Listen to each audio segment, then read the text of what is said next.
Olá! O coronavírus mudou relações, hábitos, trouxe o receio de muitas coisas. E não foram só os adultos afetados por tudo isso. Quais as melhores formas de explicar a pandemia para as crianças? Para nos ajudar a esclarecer, o Alesc Conecta de hoje recebe a psicóloga Bruna Freitas. Bruna, seja muito bem-vinda à Rede Alesc. Muito obrigada, Melissa. Olá, pessoal. É uma alegria estarmos aqui juntos para falar um pouquinho sobre o coronavírus e a educação socioemocional, como é que a gente pode lidar com toda essa situação e orientar da melhor maneira possível. Bruna, nós devemos falar da pandemia com os pequenos? Sim, Melissa, devemos também adaptar a nossa linguagem. Como é que eles vão receber essas informações? E isso vai variar muito também da idade da criança, se são crianças mais pequenas, com 3, 5 anos, ou crianças que já estão ali no fundamental, que já entendem um pouco mais a complexidade. Mas a ideia é que a gente fale de uma maneira lúdica, de uma maneira que ele compreenda de acordo com a sua perspectiva de vida. Então, crianças muito pequenas, por exemplo, com 3 anos, quais são, né, os maiores medos dessas crianças? Provavelmente ficarem longe dos pais, é, tem esse medo de perder esse contato com a família. E aí, quando vem um vírus, uma pandemia, um momento de isolamento, como é que as crianças conseguem lidar com essa situação? Então, talvez falar de uma maneira que acolha esses medos também, que não deixe com que as crianças se sintam desamparadas ou se sintam inseguras a ponto de achar que as famílias, né, não estarão mais por perto. É claro que a pandemia está trazendo inúmeros desdobramentos e pode ser que essa criança venha a perder algum membro da família e isso pode deixá-la um pouco mais insegura ainda. Mas o objetivo é falar sobre o que é o vírus, o que é uma pandemia, por que a gente precisa tomar medidas de precaução, ficar mais tempo em casa, tudo isso é importante, sim. Você falou da criança de 3 anos. Essa é a idade limite, digamos assim, a menor que você pode falar? Ou seja, uma criança de 2 anos não é tão interessante você trazer um assunto tão complexo. Para uma criança menor, talvez ela ainda não tenha repertório cognitivo para entender de fato o que a gente está tentando transmitir. Não significa que a gente não vá falar, a gente pode falar, mas com menos complexidade, com menos palavras, tentando passar uma orientação mais específica, porque ela ainda não tem repertório cognitivo para interpretar grandes frases, para entender conteúdos complexos e abstratos. A partir dos 3 anos, não. Ela já consegue compreender um pouquinho melhor aquilo que a gente está tentando passar, inclusive as indicações de precaução, de higiene e tudo mais. Doutora, como fala da pandemia com as crianças? Eu não sou mãe, mas eu imagino, eu falaria de uma forma, sei lá, brincando, alguma coisa do tipo. É a melhor maneira mesmo? Ou de repente trazer uma informação um pouco mais complexa, talvez, e misturar isso, obviamente, com uma coisa mais lúdica, talvez seja o melhor caminho? Joia. Melissa, sempre importante falar com as crianças de uma maneira lúdica. É o jeito que elas mais entenderão e que elas mais gravarão essas informações. Então, por exemplo, recentemente eu vi um vídeo em que eles estavam explicando para as crianças com uma bacia com água, um pouquinho de orégano e o sabão. Como é que a criança poderia se prevenir? Isso é uma maneira extremamente lúdica. Porque quando a criança coloca a mãozinha na água sem o sabão, o orégano gruda todo no dedinho dela. Isso vai fazer com que ela entenda que o vírus que está no ar, que é invisível, né, aos nossos olhos, ele é muito pequenininho. Então eu vou usando termos que a criança entenda. Então, olha, ele é um vírus pequenininho, que a gente não consegue enxergar direito, mas que quando a gente se previne, quando a gente lava a mão com sabão, a gente coloca nessa água com o orégano não vai grudar. Ou alguma outra, né? Erva, especiaria que possa ajudar nesse processo. Mas falar a linguagem que a criança entende é extremamente importante. Fazer associação a algum desenho que ela acompanhe, a alguma brincadeira que ela tem, algum brinquedo que ela tem em casa, é extremamente importante. Eu vi esse experimento, eu achei sensacional, eu acho que ele serve até para adulto. Eu achei ele muito Aham. incrível, porque ficou ali muito fácil de você visualizar o processo todo. Doutora, e eu queria saber também o seguinte, a notícia, a gente tem sido bombardeado por notícias naturalmente, o mundo inteiro tem falado do coronavírus há 6 meses, né, desde que surgiu aí o coronavírus, e eu queria saber da senhora se a gente deve deixar as crianças também ter acesso a essas notícias, pelo menos um pouco ou nada, como que deve proceder nesses casos? Joia, acho que até a gente, enquanto adulto, precisa filtrar um pouquinho que tipo de notícia a gente quer absorver, principalmente porque algumas são muito sensacionalistas, algumas são muito superficiais. Então a gente precisa sim estar atento a tudo que está acontecendo no mundo, mas a gente também precisa estar atento aos impactos que essas notícias têm causado no nosso emocional. Se quanto mais notícias eu assisto, mais angustiado, mais temeroso eu tenho ficado e não tenho conseguido reagir, poxa, eu preciso filtrar um pouco mais. Se, por outro lado, essas notícias têm me ajudado a tomar cada vez mais medidas protetivas, ótimo, continuo assistindo e buscando fontes seguras de informação. Para as crianças, a gente precisa filtrar um pouco e ir percebendo as reações das crianças. Então, às vezes, elas estão assistindo algum jornal, algum noticiário, alguma matéria, e elas ficam assustadas. E aí, sempre é bom ter um adulto por perto para desmistificar, para acolher, para falar: olha, realmente é uma situação muito diferente que nós estamos vivenciando, mas nós estamos aqui em família, a gente vai te proteger, trazer essa segurança, não deixar com que algumas situações sejam abstratas demais, dependendo também aí da idade da criança, trazer o máximo para o concreto possível, mas tentar passar as notícias de maneira filtrada. Você, enquanto adulto, né, precisa fazer o filtro daquilo que pode ou não causar angústia, medo nas crianças. Doutora, quando, a gente sabe que quando há um infectado em casa, a pessoa precisa ter um isolamento total até que ela se recupere, né? Isso a gente falando, obviamente, que no caso dos sintomas mais moderados ou leves. E como que a gente faz para explicar isso para as crianças? Como que a gente deixa as crianças no ambiente isolado sem que elas sintam excluídas? Perfeito. É um grande desafio para as crianças, né? Em especial as crianças brasileiras, porque o brasileiro é muito afetuoso, o brasileiro é muito carinhoso, ele gosta de abraçar, ele gosta de beijar. E agora é um momento que a gente pouco tem feito isso. As recomendações são que a gente fique em casa, que a gente acabe se cuidando, se protegendo. Então, maneiras lúdicas de passar essas informações para as crianças são extremamente importantes. Então, por exemplo, vou dar dois exemplos, né? O uso da máscara. Que tal se a gente conseguisse enfeitar essa máscara com o personagem favorito da criança?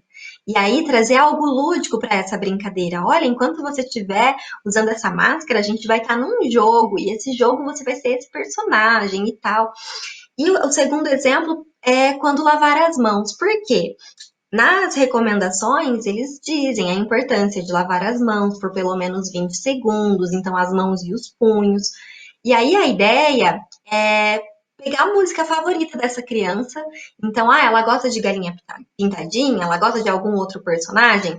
Então, enquanto a gente está lavando a mãozinha, a gente tem que cantar a música do Sapo Não Lava o Pé inteira.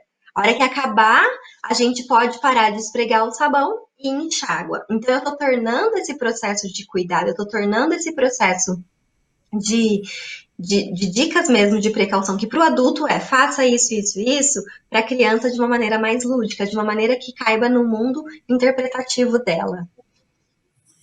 Olha, doutora, eu vou fazer isso quando eu for lavar as minhas mãos. Doutora, Ótimo. a gente falando especificamente de crianças, eu acho que os filhos dos profissionais que estão na linha de frente, eles estão sofrendo de uma maneira muito significativa, uma vez que não tem como o pai e a mãe que está na linha de frente não adotar protocolos de proteção dentro de casa. E aí tem uma dificuldade gigantesca. Como explicar de uma maneira lúdica? Outro dia, só complementando, eu entrevistei um médico que trabalha na linha de frente e ele falou assim: olha, eu vou te falar que a mãe deles explicou muito bem, eles fazem tudo direitinho, mas quem rateia sou eu, ele falando, porque eu chego desesperado para abraçar meus filhos nesse momento é o que a gente precisa. Então, como é que faz esse fluxo de informações aí para dar tudo certo para um lado e para o outro e para que todo mundo fique protegido? Sim, a criança ela precisa também ser orientada nesse sentido, né? Como é que essas famílias, principalmente os profissionais de saúde, têm lidado? Eu não tenho, né, contato com nenhuma pessoa próxima, assim, então não saberia te trazer um case real, mas eu fico imaginando que uma boa alternativa seja essa família criar uma rotina. Então, por exemplo, toda vez que esse profissional de saúde volta para casa, o filho sabe que a rotina é que ele vai passar por um trajeto primeiro. E esse trajeto pode ser desenhado com fita crepe colada no chão, a criança pode pintar, fazer desenhos de passinhos, como se fossem as pegadinhas de um cachorro, de um coelhinho, enfim. E é o trajeto que vai direto para o banheiro, por exemplo, ele vai tirar toda a roupa que está possivelmente, né, não necessariamente contaminada, mas que pode estar com algo nesse sentido. Ele vai se higienizar. Ele pode, inclusive, com as crianças, funciona muito bem. É claro que a gente quer abraçar, a gente quer apertar, mas eu posso ir ensinando essas crianças, principalmente para já ser um treino, para quando ela estiver em um ambiente com outras crianças, como é que ela pode demonstrar esse afeto também. Então, olha, agora que a gente não está podendo se abraçar tanto, uma maneira de demonstrar o nosso afeto é o autoabraço. Então, eu vou me abraçar e olhar para você e dizer que nesse momento o que eu gostaria de fazer é estar te abraçando, mas eu estou representando esse abraço em mim.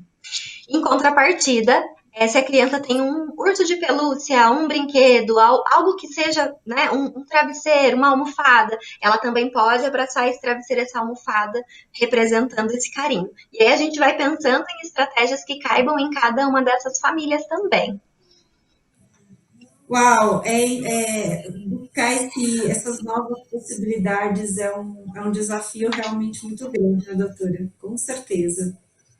Sim, são desafios que a gente tem enfrentado diariamente, porque é uma adaptação para todo mundo. Se a gente for pensar na nossa história, provavelmente a gente não viveu nada parecido com isso. A gente teve outras situações em que precisávamos de medidas de segurança, houve há um tempo atrás a questão do H1N1, que foi bastante alarmante, mas um movimento de pandemia, né, algo que é mundial. A pandemia, quando é considerado mundial, a gente nunca viveu na nossa história. Talvez em outras épocas. E a gente aprendeu sobre essas outras pandemias lendo livros, assistindo aulas de história. A gente não vivenciou na prática. Então, tudo que traz uma adaptação traz um desconforto. E aí, como é que nós estamos lidando com esse desconforto? A gente precisa olhar para isso que a gente está sentindo, acolher. Não adianta guardar numa caixinha achando que isso não vai mais me influenciar. Não, muito pelo contrário. Eu preciso olhar para tudo isso com carinho, com cuidado, chorar se for preciso, deixar com que essas emoções venham à tona e aí depois tomar uma decisão. Ok, hoje, o que, que eu posso fazer por mim e pela sociedade como um todo? Porque tem coisas que estão no nosso controle e tem coisas que estão fora do nosso controle. Então, eu não posso pesquisar uma vacina para curar o vírus porque eu não trabalho nessa área de pesquisa. Mas eu posso proteger a minha família fazendo todas as medidas protetivas, fazendo conscientização, ficando em casa na medida do possível e assim sucessivamente. É uma adaptação necessária para esse momento. Doutora, como que a gente faz para explicar a morte para as crianças? A gente sabe que alguns casos têm evoluído de uma maneira muito rápida, então até da doença até ao falecimento tem sido algo que nem os adultos estão conseguindo lidar bem com isso. E outra questão, a gente não está por conta, ainda mais se a pessoa morreu de Covid, não pode ter o ritual do velório como é feito antes, o que também traz um abalo psicológico para todo mundo que está envolvido e as crianças em especial. Como que a gente faz para explicar tudo isso para as crianças sem trazer aí um trauma para esse pequeno? Uhum. Esse período ele tem dificultado um pouco mais, né? Porque existia-se aí um rito de passagem, né? Usavam-se esses momentos de velório, de despedida, para talvez tentar amenizar, prestar uma homenagem. E agora isso está bem reduzido, bem diminuído. Cada família, Melissa, ela vai escolher de acordo com os seus princípios, de acordo com os seus valores, de acordo até com a sua fé ou não, como é que ela vai passar isso para a criança, né? Acho que isso é muito particular de cada uma das famílias que estão aí criando os seus filhos, mas uma dica que talvez eu poderia trazer é falar de um jeito que não machuque essa criança. Olha, essa pessoa ela realmente estava muito doente, a doença evoluiu muito rapidamente.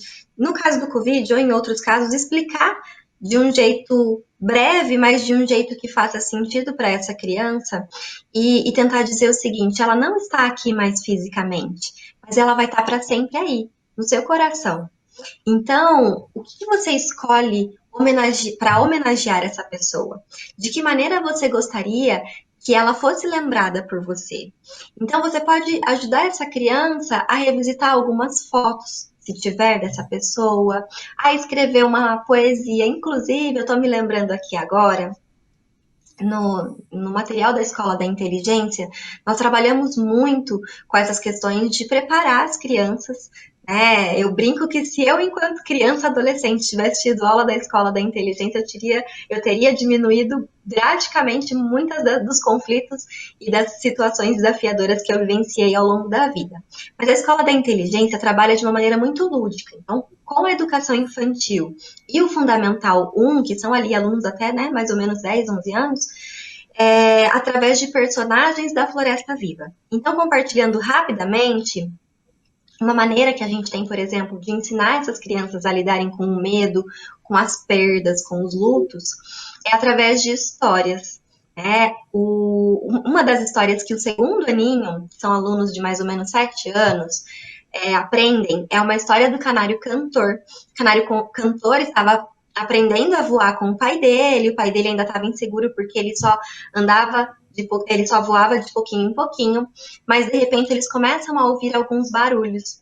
E aí, ao ouvir esses barulhos, eles percebem que são caçadores. E o canário cantor sente muito medo. E o pai dele fala: filho, voa pro ninho, voa correndo. E quando o canário cantor volta para o ninho, ele se aninha debaixo das asas da mãe, junto com o irmão, e ele sente muito medo. E por sentir muito medo, ele começa a piar. E a mãe fala: não, filho, fica quietinho, não, senão você vai atrair a atenção dos caçadores para cá. E realmente os caçadores ouvem que tem algum canário cantando por ali. E aí o pai vem voando naquela ânsia de defender o ninho, de defender a família, e começa a bicar as costas, a cabeça do caçador, e ele pede: voa, meus filhos, voa, voa. E nisso o caçador pega o pai do canário cantor. E quando ele prende o pai do canário cantor, é muita tristeza, porque ele foi para defender o filho e ele foi preso pelos caçadores da floresta. Nesse momento, o canário cantor fica muito triste. E aí ele começa a chorar muito. E o pai, percebendo que é a última vez que ele vai ver os filhos ali, a esposa, ele decide deixar uma linda homenagem para a família e ele faz uma linda canção, mesmo estando dentro da jaula. E quando ele canta, ele dá força para o filho, para que ele também faça uma poesia e homenageie esse pai. E aí essa história tem um desdobramento, depois uma continuidade, mas a mensagem que eles passam nesse momento, através de uma abordagem reflexiva com as crianças, é que mesmo diante daquela perda, o canário cantor e o pai conseguiram se homenagear, fazer essa troca. No futuro, Numa outra história, o canário cantor tá cantando, mas ele percebe que tem alguém vendo ele e ele para de cantar porque ele tem medo do que os amiguinhos vão falar. E aí ele tem medo de perder a mãe porque ele já perdeu o pai, ele tem medo de perder o irmão, ele tem medo dos trovões porque o barulho é muito alto, ele tem inúmeros medos. E a mãe, com toda a sabedoria, percebe que isso está relacionado ao fato dele ter perdido o pai. E ajuda o canário cantor a ressignificar tudo isso.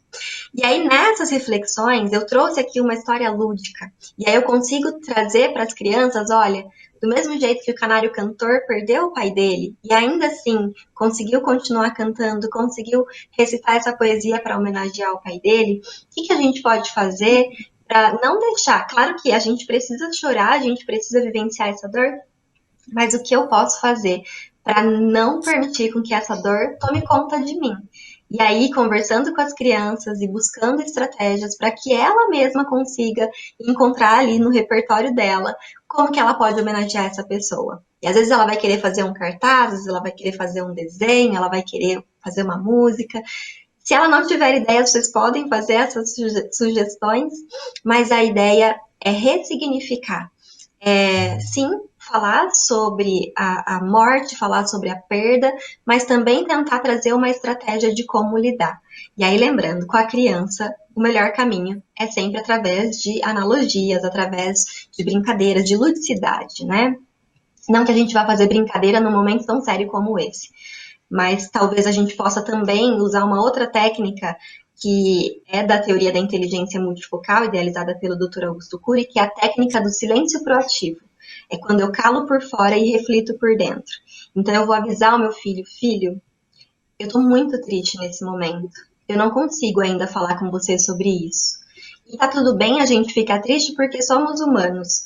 Mas daqui a pouco a gente conversa. E aí, quando você conseguir elaborar isso para você, você encontra uma estratégia para elaborar isso para o seu filho também. Nossa, poxa, doutora, tem muita gente que tem optado pelo caminho de omitir. Fulano foi viajar. E isso também não é bom, né? Porque a criança se sente sozinha, acha que fulano foi viajar e deixou ele. Então, quer dizer, também não é recomendado. Cada família vai usar uma estratégia, né? E a gente sabe que quando a família usa essa estratégia, talvez porque ela também tenha medo de que essa criança sofra. A gente sabe que por trás de todos esses comportamentos tem um pai, uma mãe, alguém querendo proteger aquela criança. Tá tudo bem querer proteger, porque a proteção é sinônimo de amor. Só que muitas vezes essa criança ela percebe, ela vai sentir que tem alguma coisa diferente. E cedo ou tarde ela vai saber. Então, eu acredito, é claro que assim, cada família vai tomar essa decisão. Não tem como eu falar que, olha, faça isso porque esse é o caminho ideal, porque não dá para saber os desdobramentos dessa decisão.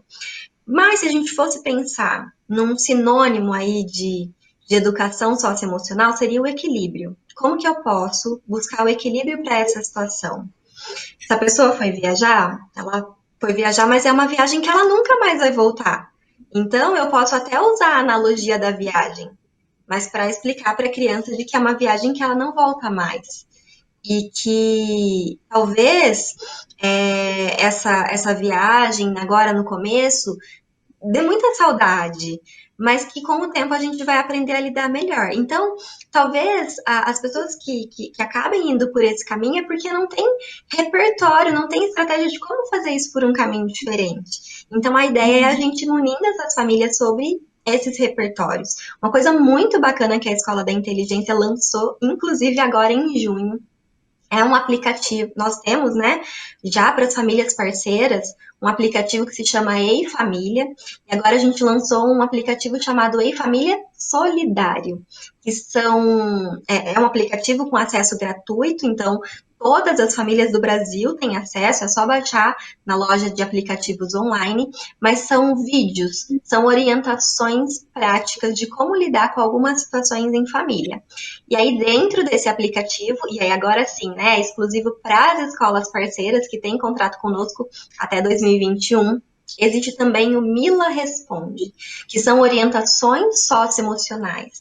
Não é um aplicativo de inteligência artificial, é uma interface que a gente tem para que essas famílias se sintam acolhidas, para que elas possam selecionar alguns dos temas que estão lá e colocar as suas dúvidas. E aí o nosso time de especialistas que são treinados, que são capacitados, podem também trazer esses repertórios para que as famílias tenham estratégias de como lidar com todas essas situações.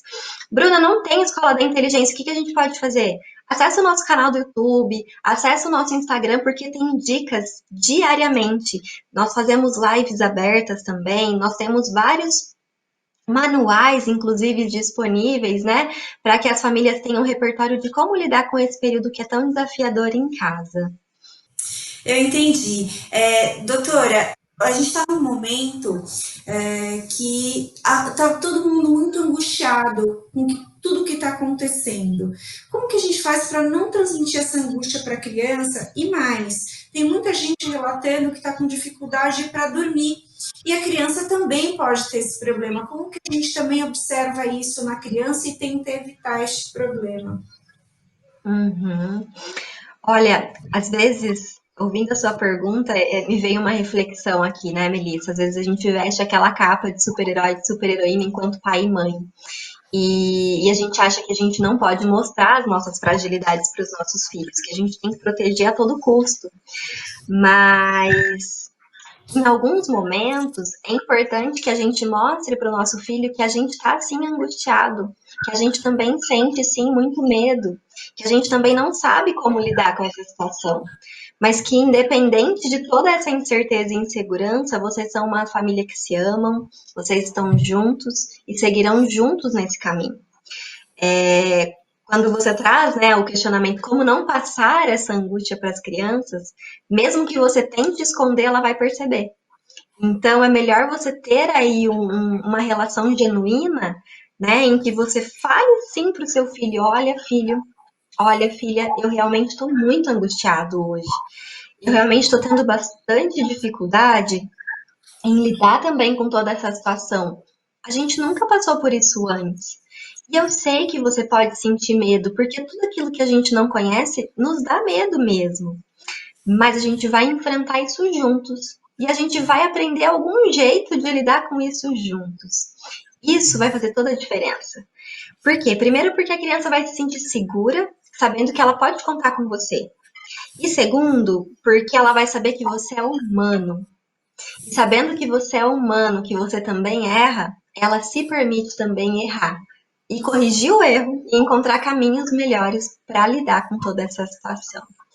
Com relação ao sono, é muito desafiador. E aí, eu não sou especialista em sono, não tenho nem muito repertório para te trazer a respeito disso, mas a gente pode trazer para essa criança e até para esse adulto algumas estratégias de como se preparar para dormir. Porque normalmente o que nos tira o sono é aquela síndrome do pensamento acelerado que o Dr. Augusto Cury tanto fala, né? Quando a gente pensa, pensa, pensa em muitas coisas e esses pensamentos são alimentados por outros pensamentos não saudáveis. E aí eu não consigo desligar.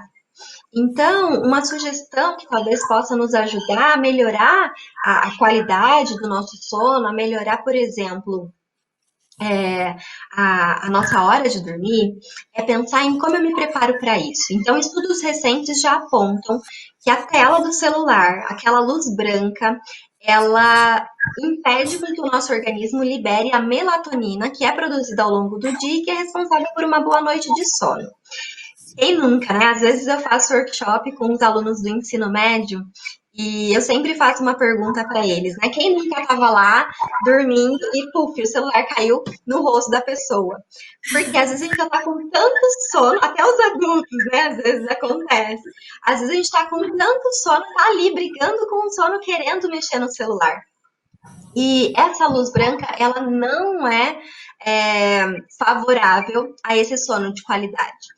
Então, se eu já estou tendo dificuldade por conta dessas emoções, desses pensamentos que estão me deixando um pouco angustiadas, o que eu posso fazer para minimizar esses impactos? Então, eu vou me preparar. Pelo menos 30, 40 minutos antes de dormir, eu vou desligar todos os aparelhos eletrônicos. Então, eu vou desligar a televisão, eu vou desligar o celular, eu vou desligar tudo aquilo que emite muita luz branca. De preferência, eu vou deixar o ambiente da casa um pouco mais escuro, deixar só um abajur aceso, ou se eu estou na sala, eu deixo a luz de um cômodo próximo, do banheiro, da cozinha, do corredor, enfim, acesa, porque aí não tá tão claro nem tão escuro. Aí, Bruna, mas se a gente desligar a televisão, desligar o celular, o que que a gente vai fazer? Nossa, tem tanta coisa que a gente pode fazer. A gente pode, claro, se preparar para dormir, mas a gente pode também refletir sobre como foi o nosso dia. A gente pode começar a pensar o que que foi bom no nosso dia que a gente quer repetir no outro. A gente pode ir fazendo esse panorama, a gente pode ler um livro, a gente pode jogar um jogo com a criança, a gente pode fazer um circuito do sono. Então essa criança vai tomar um banho quentinho antes de dormir. Enquanto isso você prepara um leite, um chá também mais quentinho, porque tudo aquilo que é mais quentinho acalma. Essa criança vai se preparando, você também, enquanto adulto, vai se preparando, e aí vocês vão para o quarto, né? Já tá ali naquele ambiente mais escurinho, e tudo isso vai favorecendo com que esse sono possa acontecer com mais qualidade. Doutora Bruna, eu queria muito agradecer a sua presença aqui na Leste Conecta, de todas as suas explicações, de tudo que a senhora acrescentou para nós nesse programa de hoje. Muito obrigada. E eu espero que a gente possa voltar a conversar sobre esse assunto que a gente precisa ainda descobrir e trazer tantos caminhos aí para ajudar as pessoas. Ah, que coisa boa, Melissa. Eu também agradeço demais. Foi uma alegria, um prazer imenso contar um pouquinho, né, do que a Escola da Inteligência está fazendo também para ajudar as famílias nesse período de isolamento, que as famílias possam se sentir aí acolhidas, abraçadas, recebam aí o nosso voto de muita esperança de que talvez as coisas não voltem a ser como eram antes, porque o mundo está mudando por conta dessa pandemia, mas que a gente vai sair dessa pandemia com certeza mais fortalecido. Agradeço o convite e com certeza, se precisarem uma próxima oportunidade, contem comigo. Esse foi o Alex Conecta de hoje. A gente falou um pouco sobre como falar da pandemia com as crianças. Muito obrigada pela sua companhia, pela sua audiência. Você fica agora com a programação da Rede Alesp e a gente se encontra em breve. Até lá!